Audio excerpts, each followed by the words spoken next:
Welcome to PaddyCast. In this episode, we're joined by former WBO European champion, White Chocolate, Tyrone Mccullagh. How are you getting on, Tyrone? Good now, Paddy. Was waiting on the call for a while, so it was. All my mates were getting the shirt up. I was like, Paddy, ever going to text me here? Nah, I couldn't do that. I was waiting for. I wanted to do all sports, not just boxing. So tell me, Tyrone. Obviously, you're a highly successful boxer, but how did you get started actually boxing? Basically, I'm the youngest out of my two brothers, and they both done it. They weren't as good as me, obviously, and I just wanted to copy them. So when I was like 9 or 10, they were up at the club in Derry boxing. I was like, I want to do it, and then I got in there, and I ended up falling in love with it. But that was in Derry. But you boxed for a club in Donegal. What made you move there? It was just I started in the ring club in Derry. It's Charlie Nash's and Mickey Duddy's club. And honestly, they treated me well. Like, it was a brilliant club, but I just needed to move on really. And I went to the Ullies, which is a great club as well. And I was getting a lot more fights and a lot more competition down there, and it obviously worked out well. So, you're it's well known, you're an amazing runner. But how are you so good at running? Because I'm fat. No, Tyrone McCullagh always says, Derry's full of hills, and it is. Yeah. Derry's a very hilly city, and all my life, for all I can remember, I've never ever not struggled with weight. It's always been as you know yourself, it's always been a nightmare. And for me, the best way to lose weight is running. So I was running every single day, every day to make weight, and just ended up getting good at it.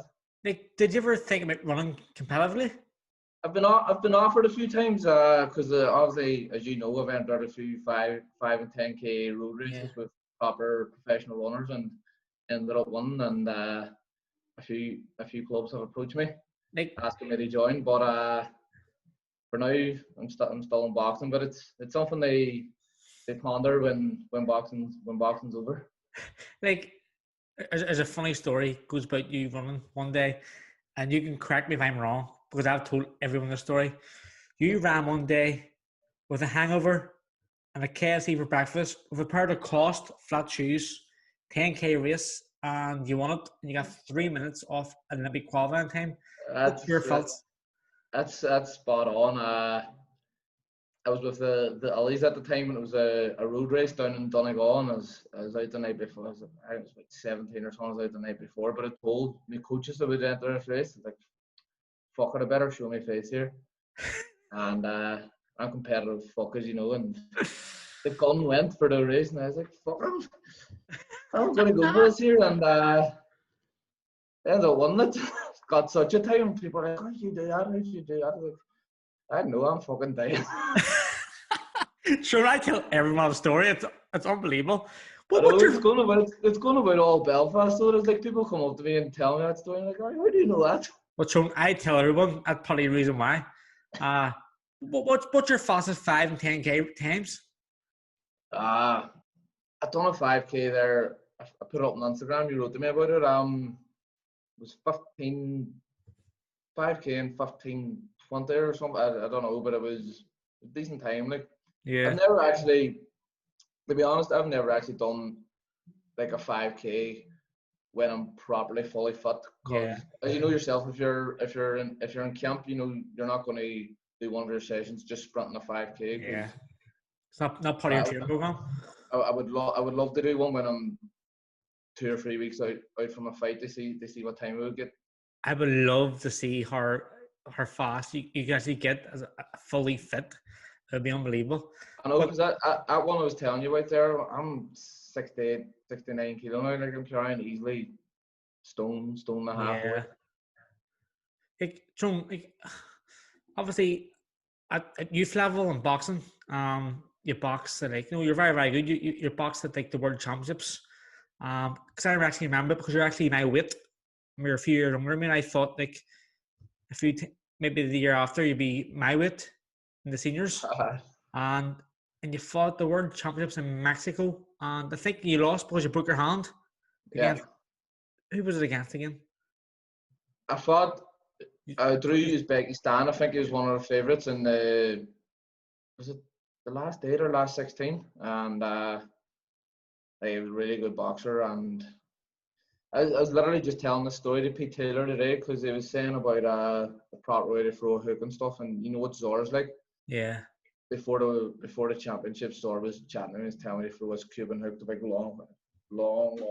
And you know what I'm like, Paddy? And tried it out in the fight and landed it just right there. Thumb broke straight away. But at this stage in the fight, it was levels of like 7-7. There was 4 2-minute rounds at the time, but I ended up winning the fight somehow 11-8. And I was after the fight, I was 3 kilo over. My thumb was swollen out. It was just a big massive lump, 3 kilo over. And Jim Murr and Jimmy Payne, the Irish coaches at the time, were like, I was fighting Argentina in the quarterfinals. They're like, you'll beat this lad with one hand, So I had to get the sweatsuit on and start jogging. With broken hand? I couldn't even lift my arm. It was just a terrible night. Don't think I got a wink of sleep and went away in for the quarterfinals. And at the medicals, they asked me to do a thumbs up and I couldn't move my thumbs. Oh, Jesus, terrible. I was cried my eyes out. Like your boxing style, for everyone knows, like it's very unique. Like how did you get that? Because you couldn't have been taught that. I really don't know. I've been called the novice from a joint Irish team, and at the start it was grief, but I just started agreeing now, and I love it. I remember sparring you. You were going to the Olympic qualifiers, and me and you were meant to spar, or we were sparring, sorry, and I came out and threw about 6 jabs in a row, and you looked at Jim Murr and said, Jim, is he being serious? I actually remember that spar because the juniors and seniors always train together, and I was asked to spar Easons because there was no my weight on the senior team. And Jim Murr says, get in there and spar Mccullagh. I mean, no problem. I seen your style. He came out, done like 20 jabs, and I stopped. Jim, he's serious. I thought I was laughing, but you were serious. It's just a weird stage. But you had a great career as a youth, and then obviously you progressed in the seniors. And you'd have been one of the younger seniors on the team. You had some great close fights with likes of Jones O'Navin and Ryan Lindbergh, who you actually beat. Were they into having great success at international level? Did that give you confidence, because you're younger than them, that you would do well yourself? It did. I was in my first year as a senior. I don't think it's a senior age no more. I was 17, and I actually remember going up to the seniors, and it was the weigh-in, and I was really struggling. It was 54 kilo at the time. I was struggling to make it, and I had to jog to the stadium with a sweatsuit on. And I don't know if you remember, but at the time it was upstairs in the ringside club. I was down the store when you ran in. Yeah, and you were ahead of me, and I obviously knew you. I didn't even know if you remember me from sparring me, but I had weighed in. I just looked at you, and I was gaunt and dry, and you had like your whatever you were refueling with. The juice. And obviously I was 17, hadn't prepared well. I just looked at you and said, "Paddy, give me that." Just handed it over straight away. I remember that. That's crazy. But obviously you'd felt my pain before. But I was 17 and I drew John Joe Nevin in my first senior fight. And it was going pretty well for a round or two. It was very, very close, but it just shows you the difference between youth or junior and then stepping up to senior. Yeah. 1 minute I was like, this fight isn't going too bad, and then I looked at Nevin and I just lost concentration because he had a beard. And I remember thinking to myself, because at the time you had to be clean shaven. Clean shaven, yeah. Like, the day I can't shave, and before I even finished my fight, it hit me as body shot and took the wind out of me. I was winded. I tried to spit my gum shield out and kick it away to buy myself time, but I missed the kick. And then my coach at the time, Eamon Duffy, he was putting the gum shield back in my mouth, and I was trying to tell him to stop, but I was winded, so I couldn't speak. I was like, yeah.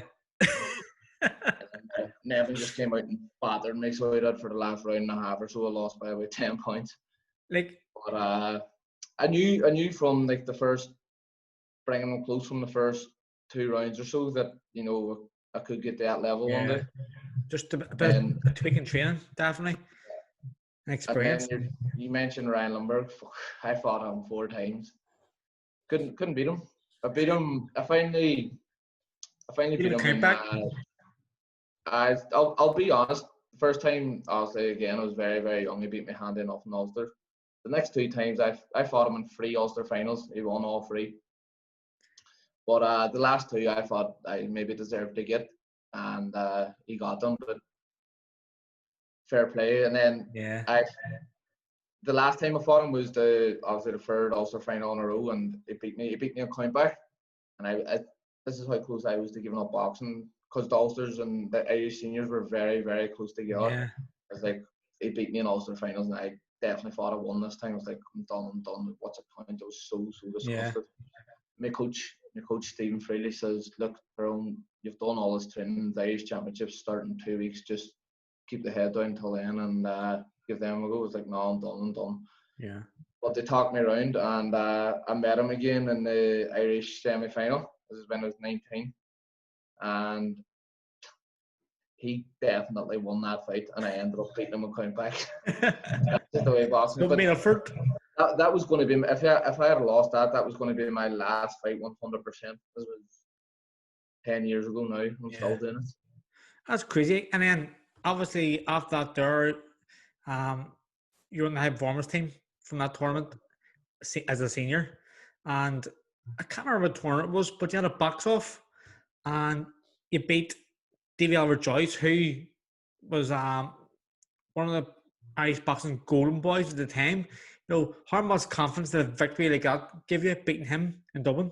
A bit too much, because I thought I was unbeatable then and started fucking about. But see, when I fought Davy Albert at the time, he was, I'll tell you the story. He was obviously multiple Irish champion. His first loss, I think his first loss in Ireland was earlier that year. In his whole life, his first loss in Ireland was earlier that year to Ciara Frampton in the Irish final. And then they held these box-offs for the World Championships. And they're saying the winner of the box-offs goes to the World Championships. And I was 17 at the time. I had just lost to Nevin at 54 kilo, but I moved, like I say, I was struggling, so I moved up to 57. But at the same time as these box-offs, there was an Ulster trip going to New York. And I was selected for that. And I said, the Ali's, Stephen Freely at the time, was like, brilliant, going to New York. And he goes, no. These box-offs are happening for the World Championships. And I looked at him and says, you have not fucking laughed. And he goes, what? I says, I'm 17. I've just moved up to 57 kilo. And Davy Allers in that weight, who, fair enough, it just lost to Ciara Frampton, but at the same time, it just won the European Union Championships. Yeah. He went to the EUs and got goals. I was like, not a chance I'm entering them. I'll go to New York and get a fight and have a wee bit of a holiday. And he goes, nope, you're going to these. I was fucking raging. I was proper fuming. And he goes, no, you're entering these box offs. I was like, I don't have a chance. But obviously they knew more than what I did, because I jumped in and I beat Davy Oliver, and I couldn't believe it, because it was literally so feared at the time. Yeah. Davy Oliver Joyce was one of my favourite boxers growing up, and he amazes me. That's a goodie one. He's unbelievable. And I'm not saying that boastfully, because he's a stablemate of mine now, and he's the nicest person you'll ever meet. Yeah. But I just couldn't believe I beat him when I was 17. But even though you beat people like that in your 17, and you start maturing and get more experience in different tournaments, and then in 2010, the both of us went to the European Championships in Moscow when you got a bronze medal. But there's a funny story with this tournament, because I remember you beat Armenia, who then went crazy because he was bamboozled by your style, and so it was obvious. So he had the clue what was going on. And after, because he's going so mad, you asked me, the smallest person on the team to walk it back to the changing room in case he attacked you. That was just nuts. He went. I think he got suspended for like 3 years after that because, as you know, he threw a chair or something at the judges, or he went mental. He threw thought he the was side rough. stuff at the side of the ring stuff at the top table. I proper started attacking the judges and all, and then I was meant to be walking back to change rooms. And I seen him, like, the walk through change rooms is pretty long, and he was still cracking up. I says, "Paddy, will you walk me down here?" He says, "You have to fucking laugh. You're on your own." That was ridiculous. But then up was the quarterfinal fight, and then the semi-final fight they fought Ian Weaver. Who I actually think, if you can remember, you actually beating him. But again, you broke your hand in that fight, and it was still a close fight, and you lost. How do you feel like winning a medal at such a major tournament in Russia? It's probably one of my best moments in boxing, to be honest, because as you get quoted in this a lot. You say the Europeans is the hardest championship they won a medal at, like even harder than Olympics. Like that was said the other day, I think, by you, and especially go to Russia and won a medal. I was very, very proud. But as you know, when it happened and I lost the fight in Weaver, I was just you were devastated. I really wanted more, but looking back, it's still a great achievement. But I do believe I could have went on to definitely get silver or gold. Yeah, I had to put my hand, but boxing and these things happen. Yeah, definitely me too. Because your style, people haven't a clue how to fight. The guy that won that. The guy that won it that year was the German. I'm not sure I fought him 6 months later and give him only lost by a point or so. You warmed me up for that fight. And you're book my wrist. So obviously, I definitely feel like I could have got gold, but. And actually, John, I must say, the guy you beat from Armenia, he actually fought last year for a world title. That's right. He fought Ray Vargas. Yeah. He's done pretty well as a pro, but. Yeah. Maybe I'll meet him down the line. Who knows? But see, after winning that medal, did that give you put London 2012 in your sights? It did. I definitely thought I was going to go to the Olympics. Like I had big dreams of going to the Olympics, but through one thing or another, through my own, I don't want to take the blame off myself. I fucked about it a good bit.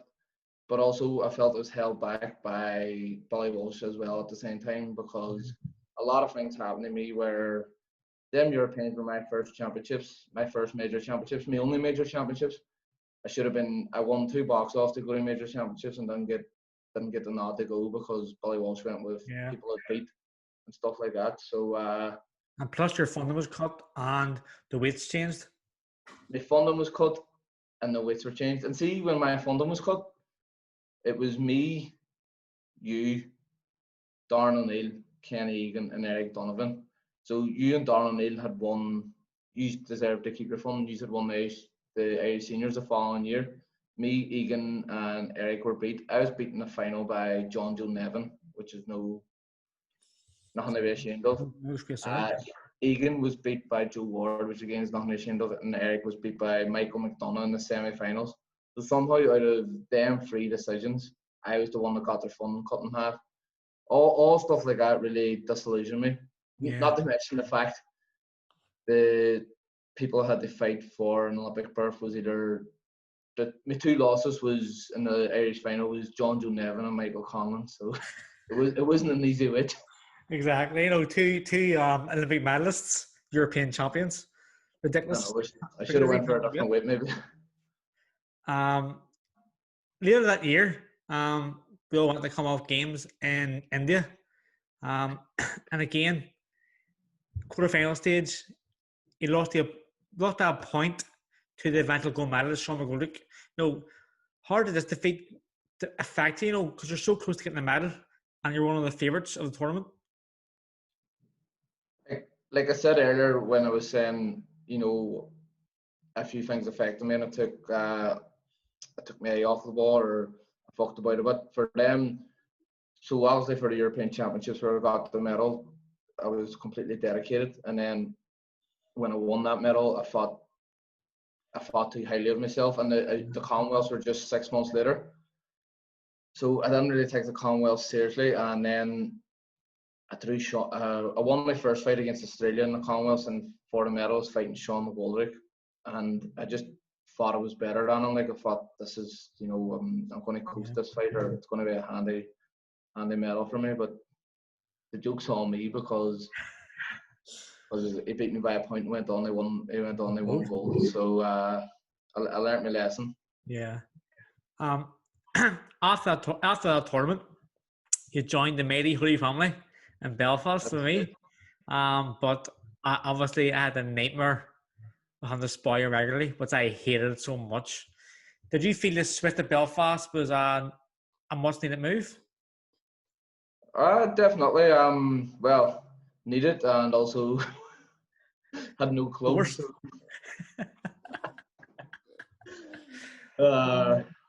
No, but I joined Holy Family, which is obviously a well-renowned club and great coaches with Jerry Story. Obviously, he's forgot more than most people know, and yeah, had a brilliant time at Holy Family, and it brought me on loads. Like you turned pro in 2015. Like was Rio Olympics ever on the radar?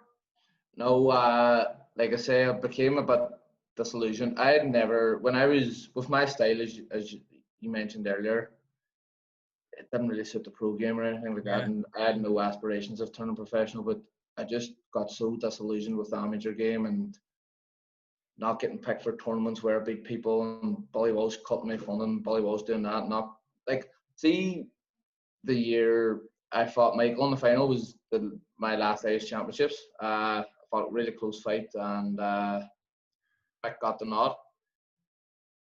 You know yourself, if you get the Irish final, you're automatically back in the high performance team.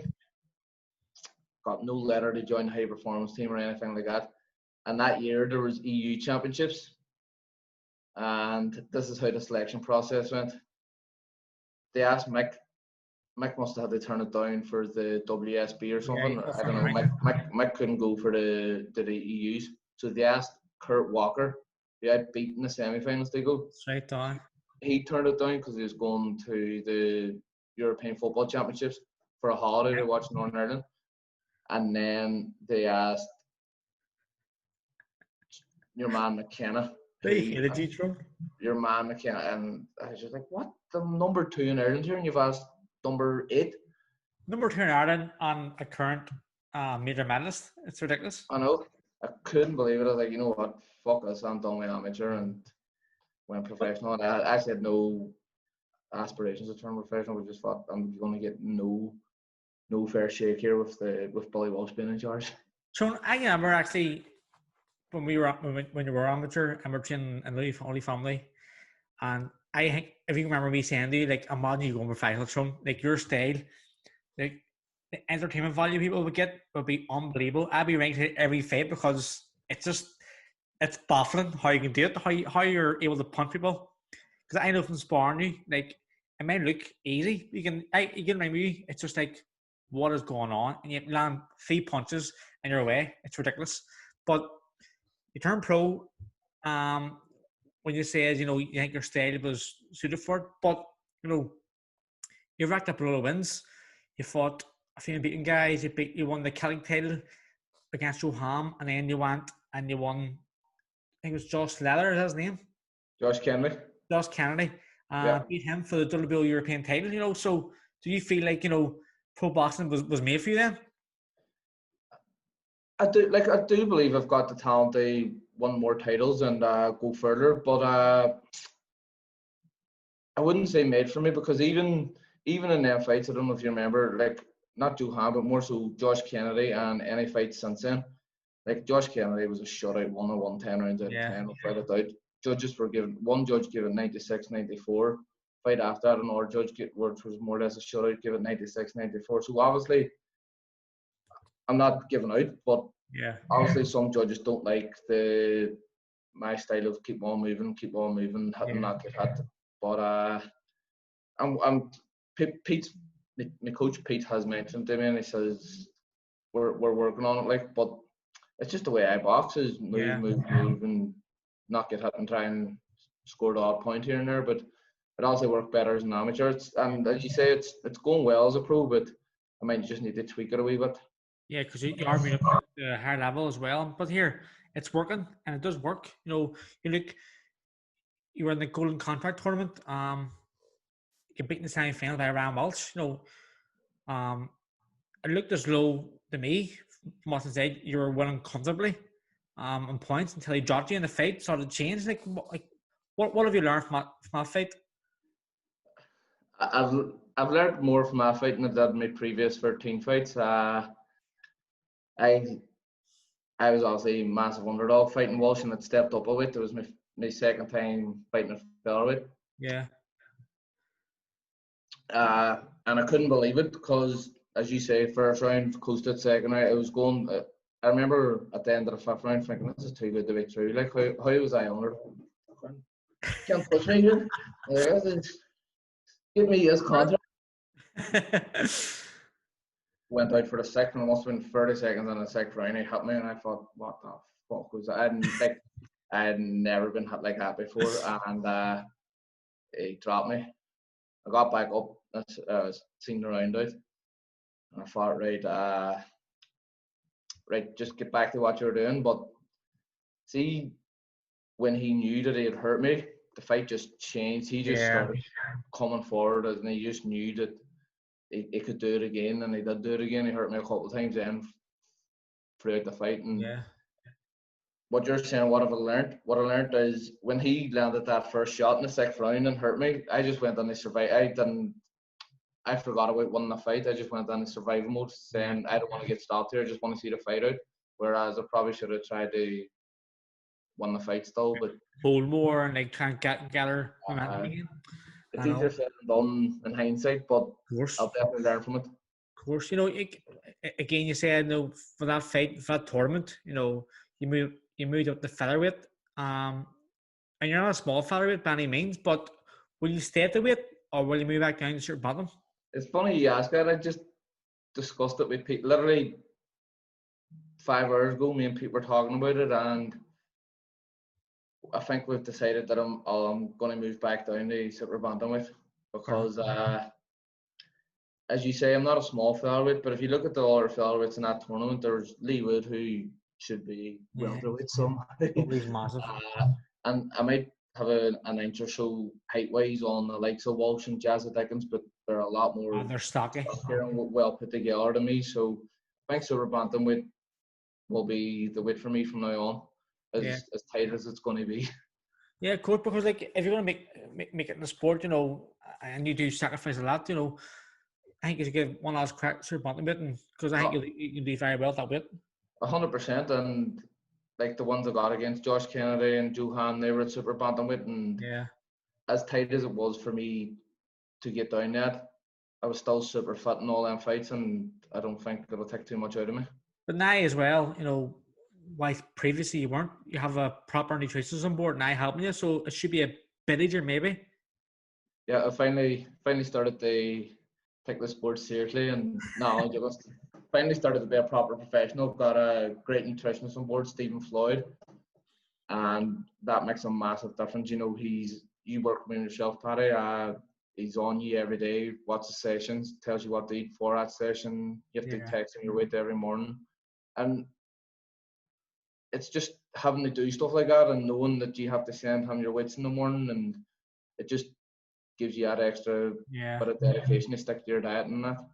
But what would you say would be the highest moment of your career? Like amateur or pro?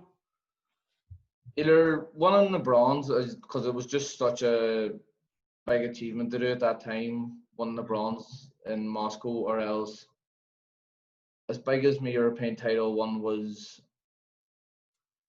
in pro, I would say fighting on TV for the first time, walking out with yourself and James McLean walking out for the Celtic title fight in Odyssey was because we'd sold loads of tickets, me and Tyrone Mccullagh, and the atmosphere was brilliant, and that was just some experience. So it was. Yeah, but brilliant night. What would you say would be the lowest moment of your career?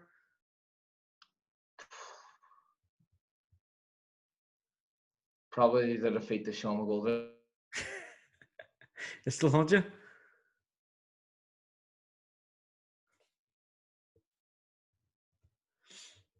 And the technical difficulties here.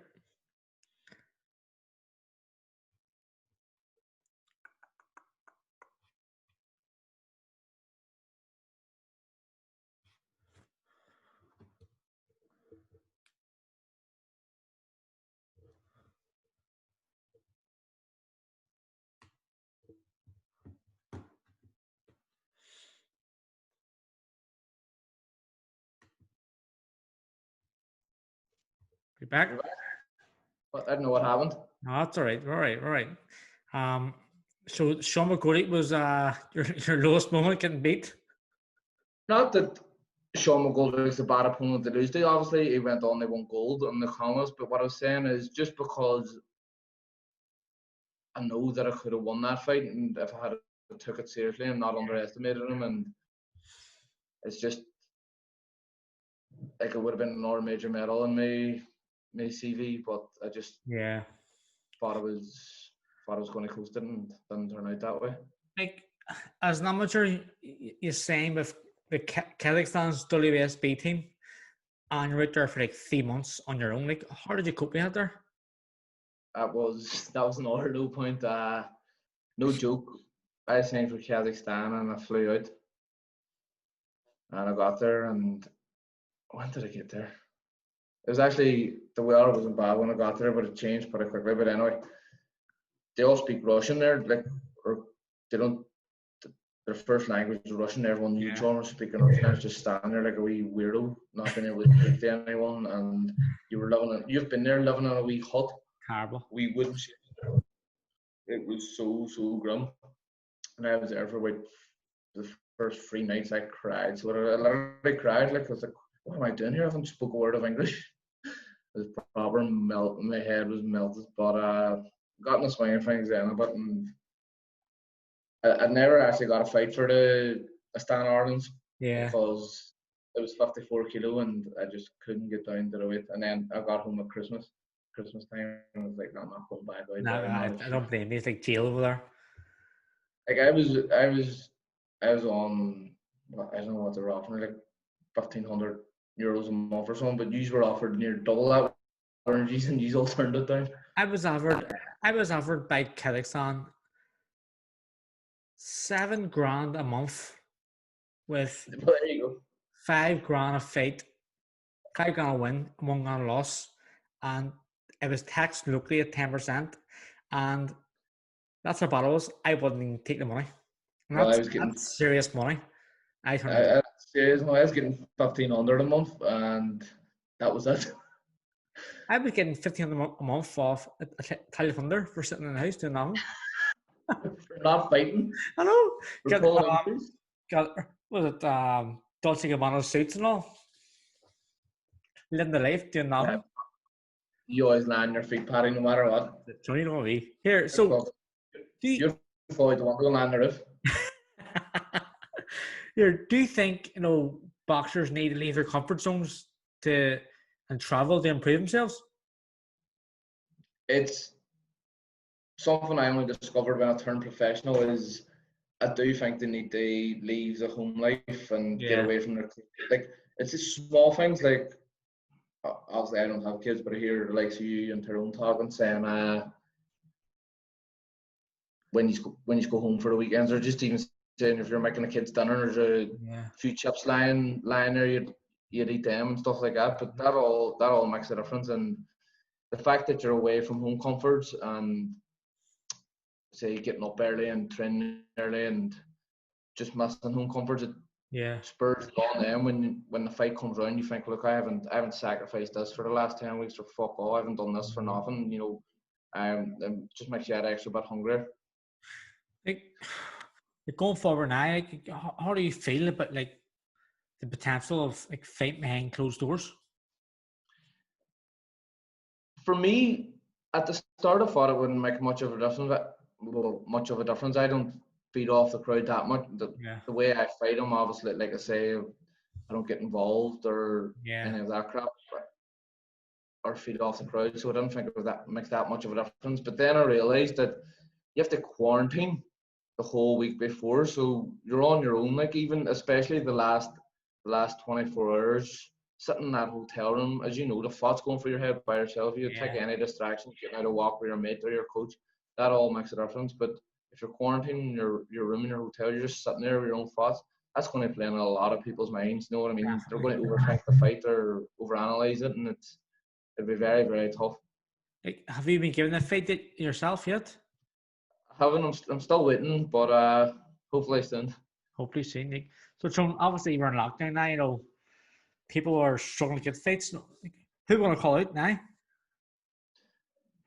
And anyone at Super Bantam, What a name! What a name here. Let's DJ say Rahini. I know. He, We'll call out not. You can call it T as well, but we'll call out Akhmadaliev.